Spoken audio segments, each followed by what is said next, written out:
Member সাহেব, আমার কিছু কথা আছে। আগে আপনার মেয়ের মতামত নেই। জলি যদি সংসার করতে চায় তাহলে কোনো কথা নাই, সরাসরি সংসারে যাইব। আর যদি সংসার করতে না চায় তাইলে জলি যা কয় শুনুন। আমি ওনার সাথে সংসার করবো না। আমি ওনার নামে মামলা দিব, ওরা আমি জেল কাটামো, ওর চাকরি আমি খামো, তারপর ওরা আমি ছাড়বো। এই সিদ্ধান্তটা কি তোমার না তোমার মায়ের? এটা একদমই আমার সিদ্ধান্ত। আচ্ছা, কি কারণে তুমি রতনরে ডিভোর্স দিবা, ওর নামে মামলা করবা? কারণটা কি? কি অপরাধ তার? মেম্বার, আমার ছেলের অপরাধ, আমার ছেলে কোনো ঘুষ খায় না।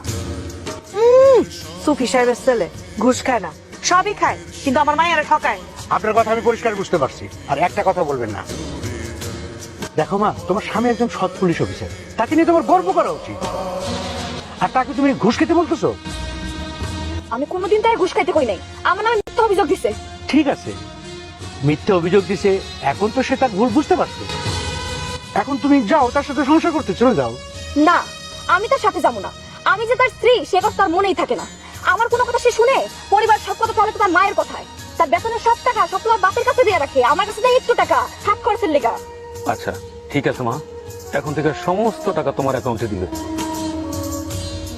আমার ভালো একটা মোবাইল নাই, ভালো দুটো শাড়ি নাই, মন যখন যারা চায় কিছু একটা দিতে, আমি দিতে পারি না। আমার লজ্জা লাগে মানুষ সামনে যাইতে। এইসব কারণে কি তুমি তোমার হাজবেন্ডকে ডিভোর্স দিবা? শুধু ডিভোর্স দিতে চাইতেছি না, তার নামে মামলা দিব আমি। কোনো ক্রমে কি তুমি তার সংসার করবা না? যাওয়া যায়, এক শর্তে। তার বেতনের সম্পূর্ণ টাকা আমার হাতে দিতে হইব। কোন দুঃখে আমি আমার বেতনের টাকা সব তোমার হাতে তুলে এলাম? আমি কি জুয়ারি? আমি কি মদরি? না আমি নেশাখোর? মেম্বার কাকা, ওর সব কথা শোনা দেবো না।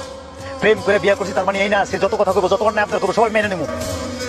জীবনে কোনোদিন উনি ওনার বউয়ের কোনো আবদার পূরণ করতে পারে নাই, জীবনে পারবো না। রাখো, তোমার শেষ আবদারটা আমি রাখো। তুমি চাইছিলে না আমি তোমার ডিভোর্স দেই? আমি তোমার ডিভোর্স দিব, তাতে করে তোমার মামলা করতে সুবিধা হইব। সবার মতের বিরুদ্ধে যে ভালোবাসে তোমার বিয়ে করছিলাম না, তার প্রতিদান তো আমাকে দিতে হইব। তোমার ভালোবাসছি না, আমি ভালোবেসে বিয়ে করছিলাম।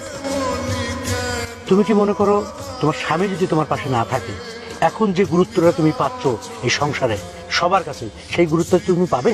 কোনোদিনই পাবে না। তোমার স্বামী একটা ভালো চাকরি করে, ভালো একটা অবস্থানে আছে, বিদায় তোমাকে সবাই সমীহ করে, আদর করে। তোমার স্বামীর সাথে তোমার ডিভোর্সটা হয়ে যায়, তোমার মা তোমাকে পটাবে, তোমার দুলাভাই তোমার একটু খবরও নিবে না।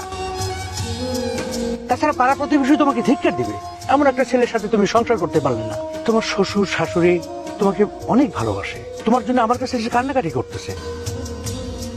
এখন তুমি কি করবা তুমি ভেবে বলো।